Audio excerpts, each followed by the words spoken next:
यावर्षी अष्टमीच्या दिवशी मी कन्यापूजन केले. मुलींना मी पहिल्या दिवशीच आमंत्रण सांगून आली होती. सकाळी 9 वाजेपर्यंत माझा सगळा स्वयंपाक झाला.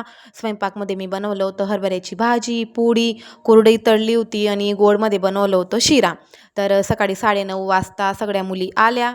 आधी मी त्यांचे पाय वगैरे धुवून पायांची पूजा केली, नमस्कार केला.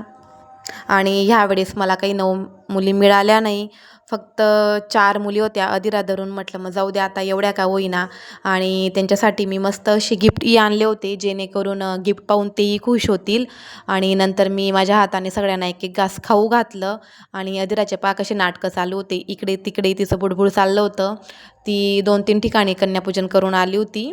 तर म्हणून तिने थोडंच खाल्लं. त्याच्यानंतर सगळ्यांनी मला आशीर्वाद दिला. सगळ्यांसोबत मस्त असे फोटो क्लिक केले आणि जाताना मस्त असं हगी करून बाय बाय केलं. तर असं केलं मी कन्यापूजन. तुम्हाला कसं वाटलं कमेंट करून नक्की सांगा.